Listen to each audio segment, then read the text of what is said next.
Y hoy día quiero yo compartir la palabra de Dios, pero quiero compartir, hermanos, el qué y por qué debemos esperar. Y esto es un mensaje para la iglesia, pero también es para todas aquellas personas, si vienen por la primera vez, para que usted pueda aprender o entender quién es Dios y con quién está tratando usted, y que usted pueda aprender a conocerle, aprenda a conocer al Señor. No podemos conocer a Dios con nuestra mente, con nuestros pensamientos, con nuestros criterios, porque vamos a fracasar. La razón por la cual existen muchas religiones hoy en día en la tierra, en el mundo, la razón por la cual existen muchas religiones es justamente por esa razón, porque cada persona quiere entender a Dios a su forma, a su manera. Y lo acomodamos muy fácil dentro de una religión. Pero cuando el hombre alcanza a entender que no tiene nada que ver con eso, quién es Dios y quién es Cristo, comienza a caminar libremente. La Biblia dice que este evangelio es poder de Dios para todo aquel que cree, pero es locura para los que se pierden. Es locura.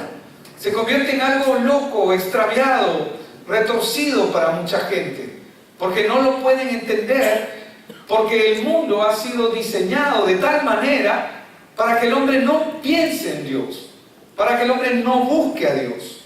¿Qué y por qué debemos esperar? Es el título del mensaje de esta mañana. Y hermano, yo quiero que usted sepa, a pesar de, diga conmigo, a pesar de, otra vez, a pesar de, yo quiero que usted sepa que Dios nos ha dado y nos ha concedido muchas bendiciones en este año. A pesar que muchas de estas bendiciones no lo parecen, porque no se ven como bendición, pues lucen como problemas, lucen como dificultades, lucen como crisis, sea económicas, relacionales, incluso como pérdidas. Y cuando hablamos de pérdidas, no solamente hablamos de pérdidas económicas, relacionales, sino también pérdidas de vidas. Y muchas de las cosas que lucen así, a pesar de eso, Dios está encima y por encima, y está en medio de nuestro caminar, y está en nosotros y con nosotros. Pero el hombre no ha alcanzado a entender esa verdad que habla Eclesiastés 3:11, que el hombre no alcanza a entender quién es Dios. El hombre no alcanza a entender. Y necesitamos, por eso venimos a la iglesia para aprender. Quizás aún persisten en muchos estas dificultades que vemos, y muchas veces las vemos como crisis, como pérdidas. ¿Qué debemos hacer? Hermanos, la iglesia en sus comienzos, cuando Jesús partió, empezó la historia de la iglesia. Porque Jesús estableció su iglesia. Pero cuando Jesús partió, porque Él dijo, consumado es. ¿Qué significa la palabra consumado es? En el original es tetelestai, lo cual significa he acabado, he pagado la deuda, he terminado la obra. Tetelestai. Cuando Él dijo consumado es, empieza la historia de la iglesia. Como cuando ellos, la pareja en el matrimonio, se dan el sí. ¡Ay, qué lindo! Logré casarme. Empieza la historia. ¿Cuántos dicen amén? Amén. Y empieza la verdadera historia de esa relación, de esa vida. Con la partida de Jesús al reino de los cielos, cuando Él está diciendo algo claramente, consumado es, todo ha sido hecho ya, empieza la verdadera historia de la iglesia. Y quiero que vayan conmigo, porque la iglesia en sus comienzos enfrentó una gran persecución, pero fue en el tiempo de estas grandes persecuciones donde ellos comenzaron a sufrir grandes problemas, donde ellos comenzaron a recibir las mayores bendiciones en sus vidas, pero no lo entendían así, no lo miraban así. El tiempo donde la iglesia primitiva en sus comienzos fue más bendecida, fue también el tiempo donde recibieron las mayores crisis económicas, relacionales, afectivas, familiares. Muchos de ellos fueron desterrados por seguir al Cristo. ¿Cómo vas a seguir a un hombre? Porque pensaban, para los judíos Jesús no es Dios. A pesar de que hay más de 300 profecías que hablaban acerca de Él, el entendimiento de ellos fue cegado para que ellos no vean quién es el Cristo y por qué vino. A pesar de ello, es justamente en este tiempo donde la iglesia primitiva sufre las mayores persecuciones, y Dios les dio una sola respuesta en una palabra que el Señor Jesucristo les dio. Y quiero que vayamos ahí. Hechos 1:4. Ya les había hablado antes acerca de esto a los discípulos, pero Él les dio una sola palabra. Y es una palabra fácil de decir, fácil de pronunciar, pero difícil de aplicar en nuestras propias vidas. ¿Cuál es esa palabra? Esperar. ¿Cuál es esa palabra? Esperar. ¿Cuál es esa palabra? Esperar. Esperar. Esperar fue la palabra que Dios les dijo. Y les dijo, y estando juntos, dice, les mandó que no se fueran de Jerusalén. No se vayan de Jerusalén, le dijo, sino que esperase la promesa del Padre, la cual les dijo, oísteis de mí. Ya Jesús les había anticipado que era necesario que todo esto acontezca. Jesús ya les había dicho que era necesario que Él muera, que sea muerto por los pecados, que sea crucificado y que iba a resucitar al tercer día. ¿Le creyeron los discípulos? No le creyeron.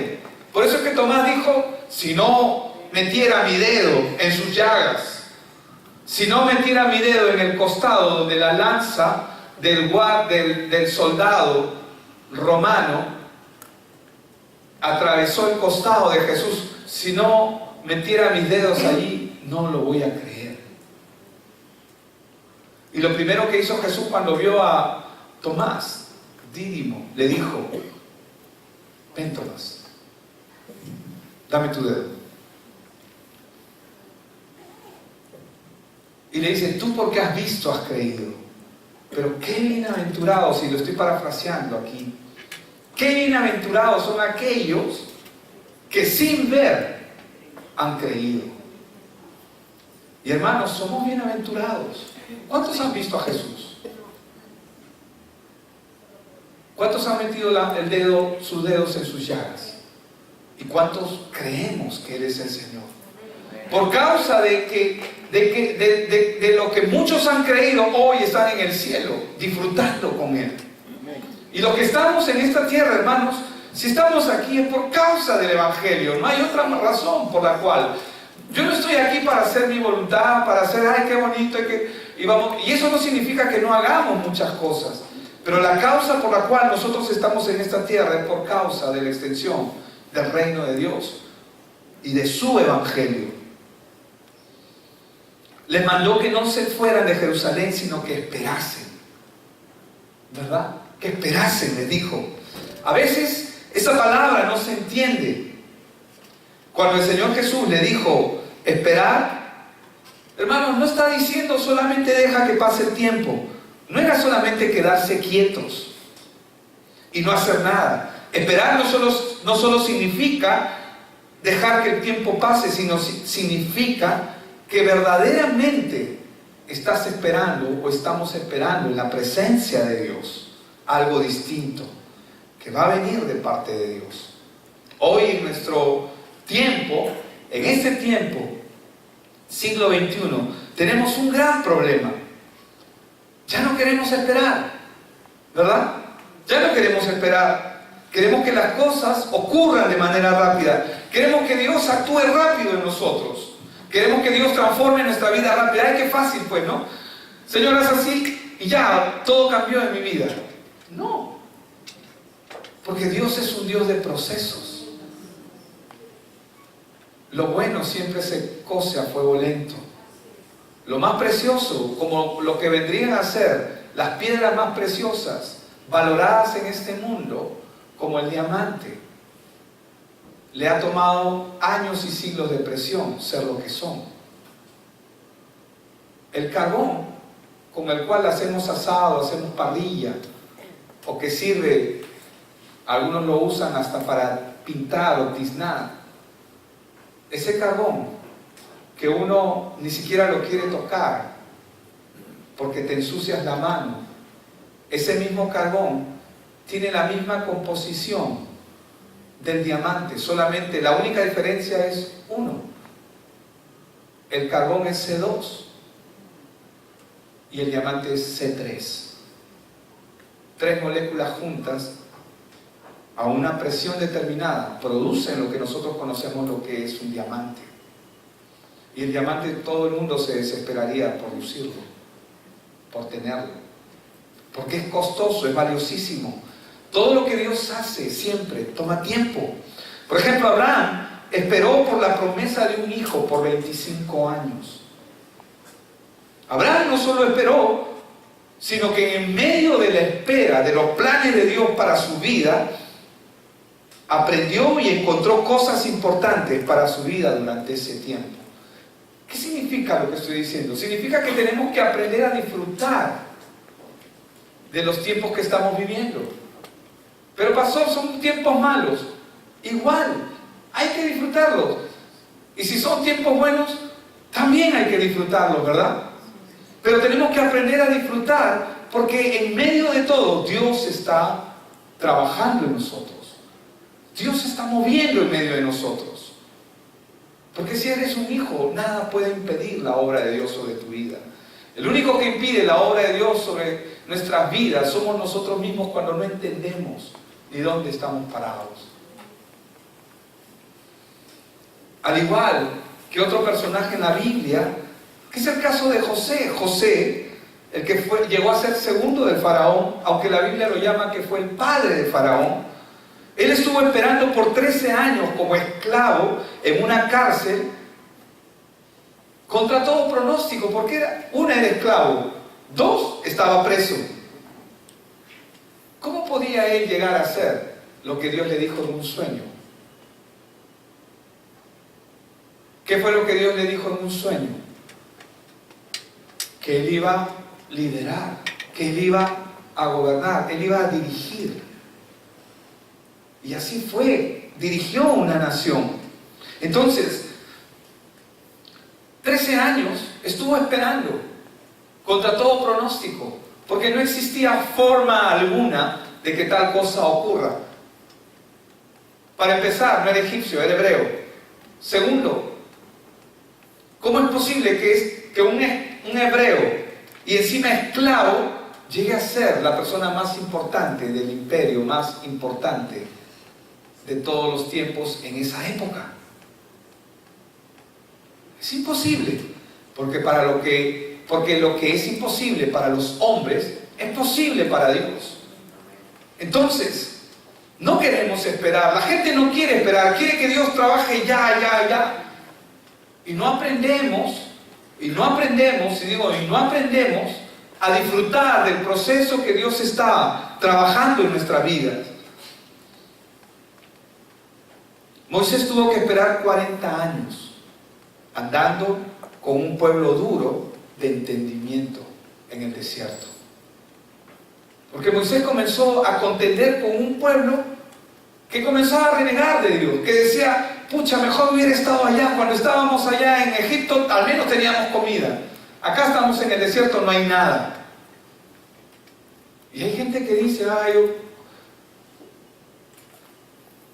ojalá no hubiera conocido el Evangelio, espero que no, pero pasa por la mente de muchos, Porque al menos en el otro lado estaba más tranquilo, aquí porque hay falta de entendimiento en las cosas que Dios quiere hacer. Tenemos que esperar a que nuestros ojos se abran. ¿Por qué tenemos que esperar? Primero, hermanos, que nuestros ojos se sigan abriendo. Amén. ¿Cuánto dicen amén? Necesitamos que nuestros ojos se abran. Hoy cantamos esa canción. ¿Y cuántos la cantaron por cantar? ¿Y cuántos comenzaron a decirle? Porque luego dice, abre mis ojos, Señor, yo quiero verte. Pero yo quiero verte en mi vida. Pero algunos podemos tomar eso literal, yo quiero verte, y se imaginan a un Jesús pintado. O se imaginan a un Jesús de blanco, iluminado, todo lleno de luz. Él es luz. Pero cuando está diciendo, abre mis ojos, Señor, yo quiero verte, ¿Dónde tengo que ver a Cristo? En mi vida, en mi diario caminar, en el transcurso de mis trayectos, en cada área. Tenemos que esperar a que nuestros ojos se abran, porque el Señor Jesús ya nos dio la respuesta. En Mateo 6, 31 al 34 dice: no os afanéis, pues, diciendo, ¿qué es el afán? Es la falta de fe bíblicamente, pero ¿qué es el afán? Es la desesperación cuando los problemas vienen a la persona y no sabe qué hacer. Porque muchos de nosotros no sabemos qué hacer. ¿Qué hago, Señor? ¿Qué hago? Wait. Espera. Amén. Tenemos que esperar. ¿Qué dice? No os afanéis, pues, diciendo qué comeremos, o qué beberemos, o cómo vestiremos. Y noten a quién se dirige el Señor. Y dice, porque los gentiles, ¿quiénes son los gentiles? Son aquellos que no tienen pacto con Dios. Los gentiles son aquellas personas que no conocen a Dios. Son aquellos politeístas que adoran todo y al mismo tiempo no adoran nada. Son gente sin pacto. Y le dice, porque los gentiles buscan, dice, todas estas cosas, pero vuestro Padre, tu Padre, mi Padre, ¿cuántos dicen amén? Amén. Tu Padre, mi Padre celestial, sabe que tenéis necesidad de todas estas cosas. ¿Acaso voy a cuestionar a Dios cuando algo ocurre en mi vida? ¿Quién soy yo para cuestionar las cosas que el Señor haga o hace en mi vida, a pesar de que yo no las entiendo? Señor, ¿por qué así? ¿Por qué no así? ¿Por qué esto y por qué aquello? Dice que los gentiles buscan estas cosas, pero vuestro Padre, tu Padre y mi Padre, sabe que tenéis necesidad de todas estas cosas, mas buscad primeramente el reino de Dios y su justicia, y todas estas cosas os serán añadidas. Verso 34, así que no os afanéis por el día de mañana, porque el día de mañana trae su afán. La respuesta de Dios, hermanos, viene completa. Viene con todo el trato que pule nuestro carácter. Y todo el añadido que necesitamos para enfrentar nuestra vida y hacer la obra de Dios. Porque tú y yo no estamos aquí para mirarnos las caras solamente. Estamos aquí para hacer la obra de Dios. Pero no te esfuerces a hacer nada que no sientes. Porque yo estoy seguro que muchos no sienten. Como a veces yo me levanto y no siento. Deja que Dios haga el proceso en tu vida. Él es el que pone el querer como el hacer por su buena voluntad. Por eso tenemos que entender quién es Cristo. ¿Por qué Cristo? ¿Para qué Cristo? ¿Cuánta necesidad tenemos nosotros de poder conocer verdaderamente quién es Jesús? Y no conocer un Jesús con nuestro entendimiento, un Jesús conceptual, sí, Él es Dios, el que murió y resucitó. No, Él murió por mí, murió por mi pecado, me perdonó, me limpió, me lavó. Yo era un miserable y Él me rescató. No, pero si yo no le hago daño a nadie, dice mucha gente. Claro, porque viven engañados. Porque el querer está en el corazón del hombre, pero el hacer no. El hacer no está en el hombre. Muchos hacen planes para mañana y el Señor dice, necio, ¿qué pasaría? Hoy vienen a pedir su alma. ¿Y qué de todo lo que planeaste? ¿Qué de todo lo que hiciste? ¿Qué de todo lo que te proyectaste? Entonces la respuesta de Dios viene completa, viene con todo el trato que va a pulir nuestro carácter. Y todo el añadido que necesitamos para enfrentar nuestra vida y hacer verdaderamente la obra de Dios. ¿Qué era lo que los discípulos deberían esperar o debían esperar en Hechos de los Apóstoles? ¿Y qué es lo que hoy tú y yo, nosotros, tenemos que esperar? Suena fácil decirlo, pero antes que nada debemos esperar a que nuestros ojos se abran. ¿Qué necesidad tenemos, hermano, de que nuestros ojos verdaderamente se abran? Que esas escamas de ceguera espiritual que no nos permiten ver más allá se caigan de nuestros ojos. ¿Por qué? ¿Por qué tenemos que esperar a que las obras de Dios se levanten? ¿Qué es lo que tengo que esperar? A que Él abra mis ojos y que las obras de Dios comiencen a levantarse. ¿Por qué? Porque nosotros mismos no tenemos la fuerza para enfrentar solos nuestros tiempos de crisis. Por eso es que mucha gente se suicida, mucha gente se mata, mucha gente se angustia por las diferentes causas. Nuestros tiempos de trato ya lo hemos intentado por tanto tiempo, hacer las cosas en nuestras fuerzas, y hemos fracasado. ¿Acaso eso no es verdad? Claro que sí. Hemos fracasado cuando hemos tratado de hacer las cosas en nuestra forma, a nuestra manera. Por eso debemos esperar que la obra de Dios se levante en nosotros. Porque esas son las obras que debemos esperar a que se levanten para que sus planes se cumplan. Porque su promesa ya está dada. ¿Acaso vuestro Padre Celestial no sabe? No, Él ignora. Hay que decirle. Él no ignora, hermanos. Él lo sabe todo. La Biblia nos enseña que Él no puede aprender nada. Él lo sabe todo. Él es todopoderoso. Nosotros no somos de este mundo. ¿Cuántos saben que eso es cierto también? Los que están en Cristo, los que están en Él. No importa si usted ha venido por la primera vez, usted no está de casualidad aquí.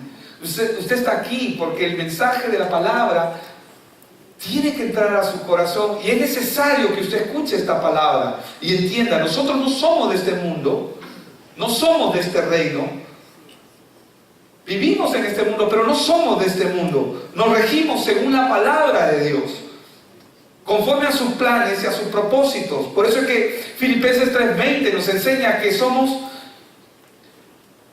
nos dice que nuestra ciudadanía está en los cielos, de donde también esperamos al Salvador y al Señor Jesucristo. ¿Dónde está mi ciudadanía? ¿Dónde está mi ID, mi identidad? Está en Cristo. Jesús dijo lo siguiente acerca de nosotros. ¿Quieres saber qué dijo Jesús de usted y de mí? Vamos, Juan 17, vamos a leer del 14 al 17. Y noten lo que Él está diciendo, hermano, porque esto es nuestro, amén. Este evangelio es nuestro. Es nuestro mayor baluarte. Es la perla preciosa, el tesoro escondido que Dios ha reservado para sus hijos. Y Él dijo, yo les he dado. ¿Qué nos ha dado? ¿Qué nos ha dado? Su palabra. Dice, yo les he dado tu palabra. Y el mundo, ¿qué dice? Nos amó. Por eso. No. Lo primero que encuentra el ser humano cuando la palabra de Dios entra a su vida, ¿qué es? Conflictos. ¿Y dónde empiezan los conflictos? En su misma casa, en su mismo hogar. Yo les he dado tu palabra y el mundo los aborreció, porque no son del mundo, como tampoco yo soy del mundo. No ruego, y Jesús dice esto acerca de nosotros, dice, no ruego que los quites del mundo, sino que los guardes del mal. Y lo enseñó en la oración del Padre Nuestro, ¿no fue así? Líbranos del mal, ¿por qué? ¿Quién es el único que nos puede librar del mal? Él. Dice en el verso 16, no son del mundo, como tampoco yo soy del mundo. Y nuevamente está afirmando nuestra identidad. Qué importante es tener nuestra identidad clara. Y esto que termina diciendo en el 17, bueno, continúa más, pero yo hasta el 17 lo quiero leer. Santifícalos. ¿En qué? ¿En qué? En tu verdad. Tu palabra es verdad. Esa es la razón por la cual yo debo esperar. Si Él dice espera, espero. Si Él dice párate de cabeza, aunque no lo dice, yo me paro de cabeza. Porque Él lo dice. Y si Él lo dice es suficiente.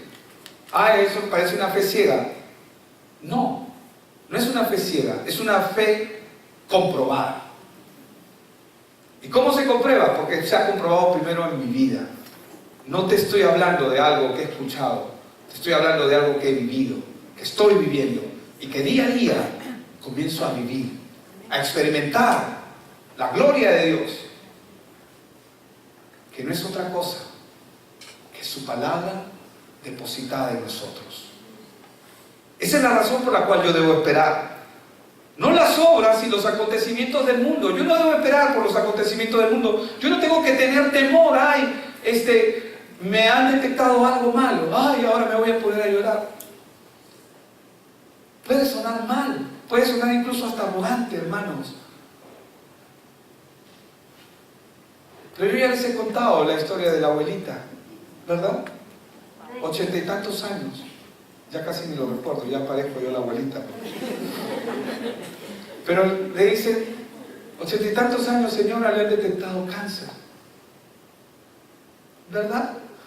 Y ella comienza a alegrarse, a reírse, y el médico se queda, señora, un ratito. Señora, creo que usted no me ha escuchado. Le he dicho que le han detectado cáncer. Sí, ya te escuché, hijito. Lo que pasa es que voy a estar con él. Le voy a ver, le voy a conocer. 3 meses después, ya no tenía nada. Satanás quiso venir a robarle el gozo. Cuando uno sabe su identidad, conoce quién es Él, eso es inspirador. ¿Por qué es inspirador? Porque nos llena de gozo. Señor, tú eres. Fuera de ti no hay nada. Todo lo demás es una vulgar ilusión. Es un fraude. Todo lo demás es apariencia. Todo lo demás es falso. Es fake, como dicen los gringos. Es falso. Todo lo demás solamente está para tratar de entretenernos. ¿Saben lo que significa la palabra entretenimiento? No pensar. Y Satanás lo único que quiere es entretenerte para que no mires el Evangelio. No miremos estas verdades que son reales. Pero tú lo puedes ver en la vida de la gente, cuando la gente comienza a entender esto en su corazón. Quizás no tengan las palabras apropiadas o correctas para comunicar el Evangelio con efectividad, pero tú lo puedes ver en sus vidas, porque ves una vida y dices, ¿cómo puede estar así? Porque Dios está con él. Porque él sabe, o ella sabe quién es su Dios. Tan simple como eso. No debemos tenerle miedo a los acontecimientos del mundo, porque las obras y los planes de Dios están sobre nuestras vidas. Jesús ya nos dio su respuesta cuando dijo, santifícalos en tu verdad. Cuando Él está diciendo, santifícalos en tu verdad, la palabra santificar significa sepáralo, Señor. ¿Qué significa eso? Que el hombre tiene que aprender a caminar en la palabra de Dios, en su verdad. Pero continuamente mi mente conflictúa entre la voz de Dios y la voz del sistema de este mundo que me dice, mira, estás perdido, no hay oportunidad para ti. Y la palabra de Dios me dice, descansa, relájate, espera. No, algo tengo que hacer. Y es lo que comúnmente nosotros queremos, poner solución a nuestras cosas sin esperar. Ahora, cuando estamos hablando de esperar, no estamos diciendo que dejes pasar el tiempo solamente. Enfócate, enfoquémonos. Porque Él dijo, santifícalos en tu verdad. Porque su verdad es lo que debe prevalecer en nosotros. La verdad de Dios frente a la mentira de Satanás. Había una sola palabra cuando el hombre fue creado, y fue la palabra de Dios. Pero en Génesis 3 nosotros vemos que en el huerto del Edén se introduce una mentira disfrazada de la palabra de Dios, con que Dios ha dicho. Y usó la misma palabra para establecer una mentira. Y el hombre tenía 2 opciones. La palabra de Dios, que era la verdad, santifícalos en tu verdad. Tu palabra es verdad. O tenía la otra opción, abrazar la mentira de Satanás. Y fue lo que hizo el hombre. Abrazó la mentira de Satanás. El hombre abrazó lo que el mundo trajo y como consecuencia lo engañó, y el hombre se extravió de Dios completamente. Esta es la razón por la cual en 3 de Juan, capítulo Verso 2 siempre es un verso muy conocido, que nosotros siempre lo comentamos, lo compartimos y lo usamos incluso para orar por sanidad por la gente. Pero escuchen bien lo que dice la palabra y el contexto. Dice: amado, yo deseo que tú seas prosperado en todas las cosas y que tengas salud, así como... ¿En qué debe prosperar mi alma? En su verdad, en su palabra. Mi alma debe prosperar en la verdad. No debe prosperar económicamente. Eso es una consecuencia. Mi alma debe prosperar en su palabra, en su verdad. ¿Y qué dice el verso 3? Pues mucho, dice, me regocijé cuando vinieron los hermanos y dieron testimonio ¿de qué? ¿Y de cómo andas en qué? En la verdad.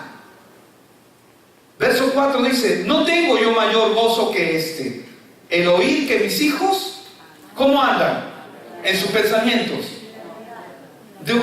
dubitando, dudando. No, ¿cómo andan? En la verdad. Cuando el hombre abraza la verdad de Dios, ¿quién lo puede detener? ¿Quién podrá contra los hijos de Dios? Nadie. ¿Quién podrá hacer frente a los hijos de Dios?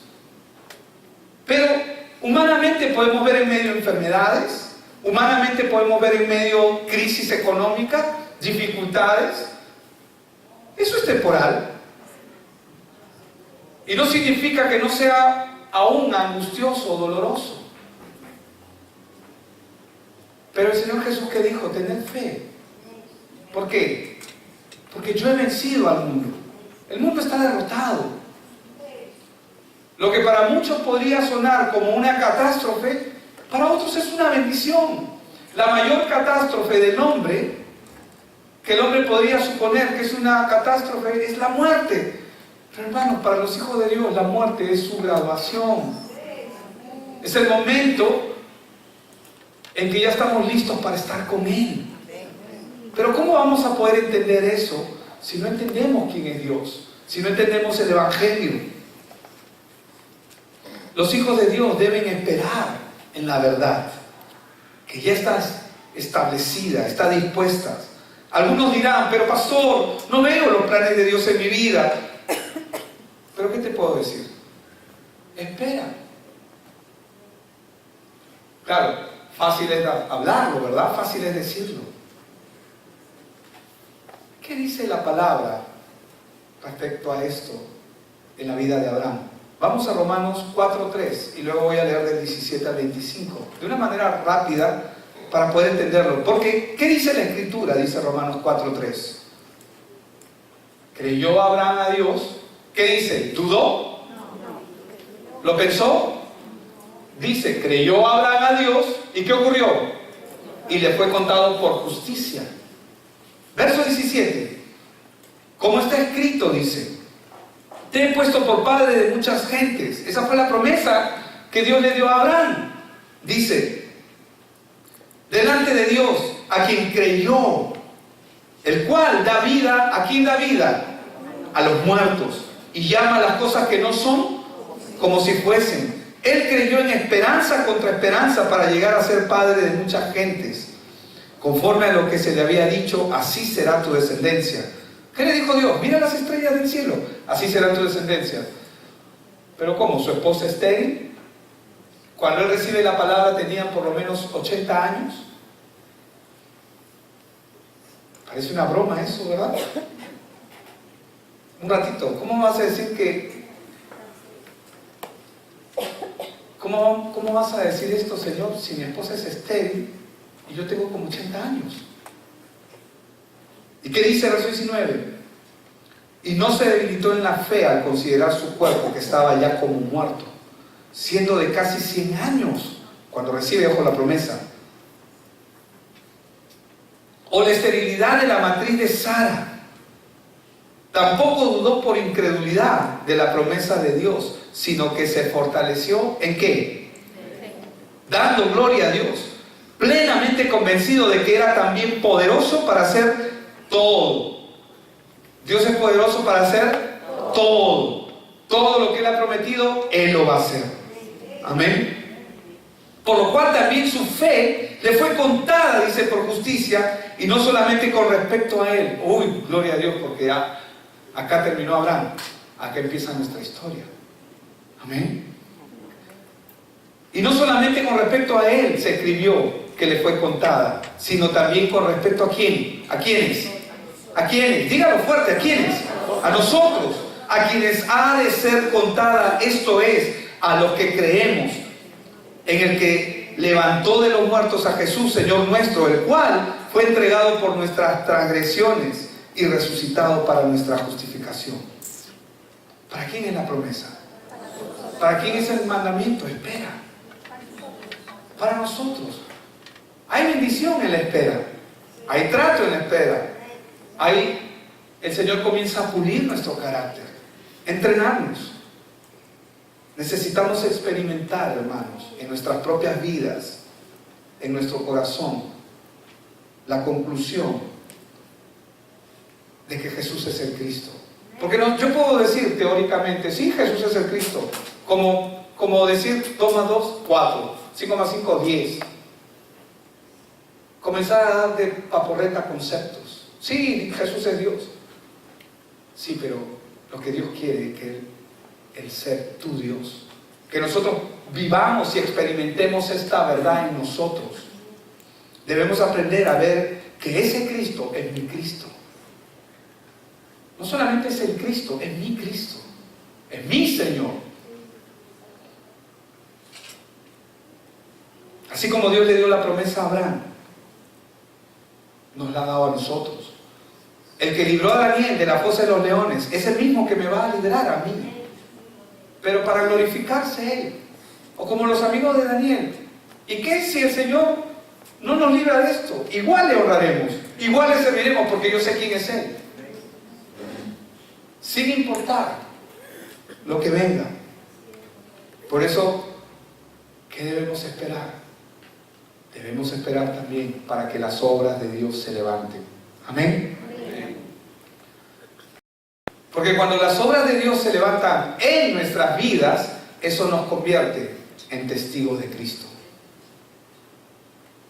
No trates de hacer otras cosas, porque si tratamos de hacer otras cosas en vez de esperar las respuestas de Dios, te vas a enfrentar a los mismos problemas que tienen los no creyentes.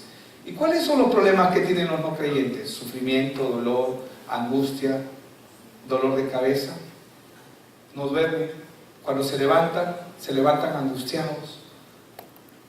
¿Saben? Se entiende porque no son creyentes. Pero los que están en Cristo, los que estamos en Él. Por eso es que Efesios 4:17 dice, y el 18, esto pues digo y requiero en el Señor, que ya no andéis, otra vez, que ya no camines, ya no andes como los otros gentiles. Nuevamente, ¿quiénes son los gentiles? Aquellos que no tienen pacto con Dios. Que andan, ¿cómo andan? En la vanidad de su mente. Teniendo el entendimiento claro. No, dice, teniendo el entendimiento entenebrecido. ¿Viven la vida de Dios? No, ajenos a la vida de Dios. ¿Por qué? Por la ignorancia que en ellos hay. ¿Y por qué? ¿Cómo está su corazón? Es una piedra, es una rocaza que hay que romper, amén. Pero nosotros no podemos romperla. Es la palabra la única que puede romper un corazón de piedra. Si hacemos las cosas que hacen los no creyentes, nos van a acontecer las mismas cosas que les acontecen a ellos. ¿Qué significa esto? Que cuando yo tomo una decisión por mi cuenta de hacer lo que yo creo, sin Dios, entonces no debería sorprenderme que viva lo mismo que vive la gente en el mundo que no tiene a Cristo. Pero en ellos es comprensible, porque no conocen a Dios, no lo tienen, no saben, aún el Evangelio no ha llegado a sus vidas. Pero en el creyente es necesario asumir nuestra identidad, entender quiénes somos nosotros. Hermanos, los discipulados no son casualidad. No están, ay, que el pastor, qué pesado, dice que tengo que rendirme. Hermanos, te conviene. Nos conviene reunirnos, nos conviene aprender la palabra, porque es ella la que va a hacer la transformación. No es un tanto la reunión que yo tenga con mi líder, o con el pastor, o con quien sea. No es eso lo que me va a transformar, me va a transformar la palabra de Dios. Yo tengo que tener esa seguridad. Jesús dijo, espera. ¿Y por qué tengo que esperar? Porque cuando yo espero en Él, el reino de Dios se va a establecer sobre mi vida. Hechos 1:8. Pero recibiréis poder, dice, cuando haya venido sobre vosotros el Espíritu Santo. ¿Y qué dice? Y me seréis testigos, ¿verdad? En Jerusalén, en toda Judea, en Samaria y hasta lo último de la tierra. Entonces, ¿por qué tengo que esperar, hermanos? Porque el reino de Dios se va a establecer en aquel que espera pacientemente la obra de su Señor en su vida. El reino de los cielos se va a establecer donde tú estás, en tu casa, en tu familia, en tu trabajo, en tu centro de estudios. Entonces, ¿qué es lo que tengo que esperar? Tenemos que esperar que el reino de Dios se establezca en nosotros y en el lugar donde estamos. ¿Saben cuál es el problema? Que muchas veces en nosotros no está el esperar. No queremos esperar, pues no queremos ya. Ya. Apúrate, pastor, me tengo que ir. Me estoy durmiendo. Eso no pasa acá, ¿verdad? A veces pasa. Queremos ya resultados inmediatos. Queremos que ya, el pastor diga ya. Y hermanos, nos precipitamos porque cuando pasa un tiempo y nosotros encima decimos que lo que hemos hecho es obra de Dios, y luego nos damos cuenta que no funciona y aparentemente las cosas no salen como nosotros queremos o esperamos, o no salen como yo quiero, no salen como lo he calculado. Entonces rompemos y abandonamos todo y pateamos el tablero y lo tiramos todo por la borda. ¿Y todo por qué? Por no saber esperar. Y decimos en nuestro corazón, no sirve, no vale. Y estas personas, hermanos, que pasan por esto, no han aprendido a esperar la obra de Dios en sus vidas y comienzan a criticar, comienzan a mirar escépticos a otros creyentes. Pero ¿quieres que te diga algo? Jesús no ha cambiado. Él sigue siendo el mismo. Sus obras siguen levantándose en cada uno de sus hijos que esperan en Él. El que se precipita no obtiene porque se precipita. No experimentamos el poder de Dios y las obras de Dios porque no esperamos. Y mucha gente piensa que cuando estamos hablando de experimentar el poder de Dios, quieren milagros, señales, prodigios. Hermanos, el mayor milagro que tú puedes tener en tu vida es que Cristo, es ser consciente de que Cristo es el Señor de tu vida y que Él dirige tu vida. Todo lo demás va a venir por añadidura. En cada circunstancia que nosotros pasamos, Jesús sigue siendo el Señor. ¿Y sabes qué? Eso no ha cambiado. Por eso, Señor, en tu presencia esperaré, en tu palabra esperaré, en ti confiaré. Como lo hizo, quiero dar un ejemplo en Lucas 5:5. Como pasó con Simón, con Pedro. Respondiendo Simón le dijo: Maestro, toda la noche hemos estado trabajando. Así cansado, ¿no? Porque estaría cansado, ¿no? Cuando una persona está cansada, ¿hay alguien aquí que esté de amanecida ahorita? Bueno, cuando una persona ha venido de trabajar toda la noche cansado, le dice: toda la noche hemos estado trabajando, Señor, toda la noche, y nada hemos pescado, mas en tu palabra echaré la red. A veces decimos como Pedro: hemos estado trabajando y nada hemos pescado, nada hemos logrado.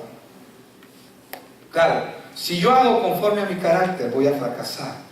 No me van a salir las cosas bien, me voy a desesperar, y cuando todo eso se me caiga como un castillo de naipes, de cartas, entonces lloraré, me enfadaré, criticaré, me enojaré con Dios, y encima le voy a reclamar y le diré: Señor, ¿Por qué pasan estas cosas? ¿Por qué permite que yo viva esto? Y nos vemos como víctimas delante de Dios, cuando no lo somos. A pesar de ello, Dios nos está mirando con amor y con misericordia. ¿Saben por qué? Porque Él ve, mi hijito no entiende. Mi hijito no entiende. Mi hijita no entiende.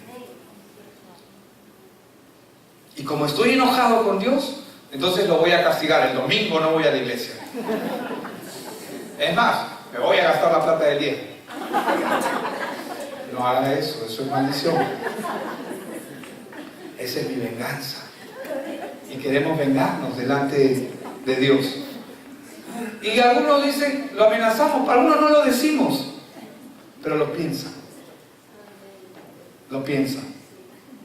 Y algunos queremos chantajear a Dios. No, o me solucionas el problema, ¿cómo es? O me lo solucionas. Mira, que el domingo no voy. Mira, que esto y que el otro. Mira, no le voy a contestar ninguna llamada a ninguno de los hermanos. Y nos enfadamos como niños. Y comenzamos a tomar nuestras propias decisiones. ¿Saben por qué pasa esto? Porque ellos aún no han experimentado quién es Cristo en sus vidas. Pueden tener mucho conocimiento, pueden estar en la escuela de la palabra, pueden haber pasado por el ABC, haber leído todos los libros, pueden haberse leído la Biblia 5 veces si quieren, pueden conocer textos completos de memoria de la palabra, pero eso no transforma sus vidas. ¿Saben por qué? Porque aún no le conocen. Aún no conocen quién es Cristo. Conocen religión, conocen conceptos teológicos. Y lo único que Dios quiere, hermanos, es que experimentemos nosotros quién es Cristo. No estamos diciendo que se abran los cielos, ¿no? Y ves algo y una nube bajando y al Señor, hijo, yo te he llamado. Algunos quieren eso, ¿no? Que tener un llamado así extraordinario, que Dios ya estableció su llamado, ya estableció su palabra. Debemos ser verdaderos testigos y efectivos de Él. No se trata de cuánto sé acerca de la Biblia. Simplemente, y lo digo así, simplemente Él debe de ser real en nosotros. Cuando Él es real en nosotros, los discípulos comenzarán a llegar. Los discipulados se conectarán automáticamente. Porque cuando comenzamos a comprender quién es Él, automáticamente nos conectamos con Él, con su visión, con su palabra, con el mandato, que no se convierte en algo forzoso, sino se convierte en algo que fluye naturalmente.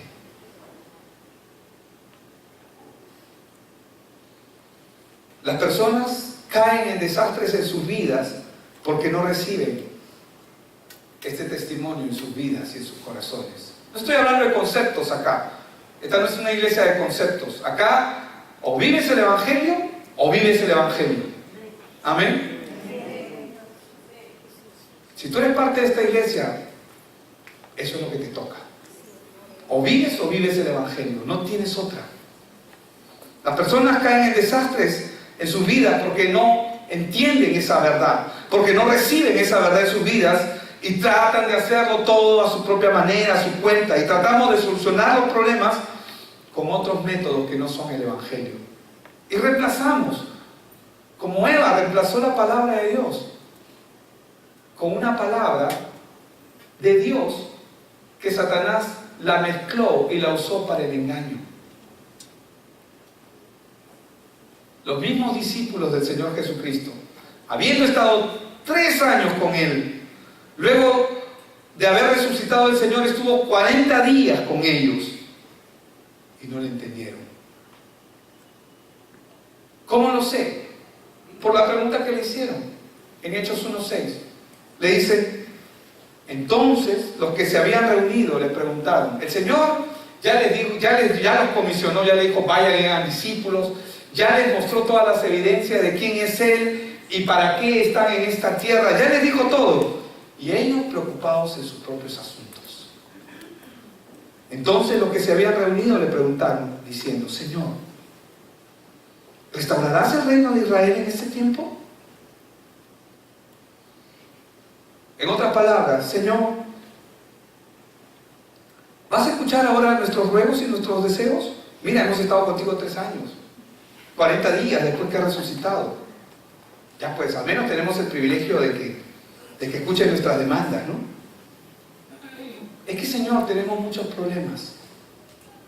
Y ellos, en vez de enfocarse en el ámbito espiritual que el Señor está estableciendo, se enfocaron en lo natural. Y le dicen, Señor, ¿restaurarás el reino de Israel en este tiempo? Pregunto. ¿Él vino para establecer el reino de Israel? ¿Ese reino físico? ¿Él vino para establecer ese reino físico? ¿O Él vino a establecer el reino de Dios en esta tierra? Habían caminado con Él 3 años, 40 días después de haber resucitado. Y le hacen una pregunta absurda. ¿Por qué? Porque no entienden. No, sí, pastor, ya estoy entendiendo. No entiendes nada, hermano. Crees que entiendes, pero no. Necesitamos volver. Como mi esposa dice, ¿cuándo sabemos que una persona está entendiendo? Cuando está haciendo discípulos.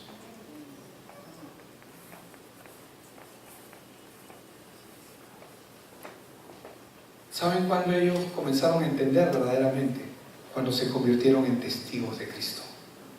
Cuando la palabra de Hechos 1:8, pero recibiréis poder cuando haya venido sobre vosotros el Espíritu Santo y me seréis testigos. Cuando ellos recibieron esa palabra, y esa palabra fue real en sus vidas, pasó por sus vidas. Esa palabra no la entendieron acá, pasó. Ahí se convirtieron en testigos. Y fue por eso que ya, una vez que ellos recibieron eso, nadie los paraba. Nadie los paraba. Pero ¿qué nos detiene a nosotros ahora? Oremos.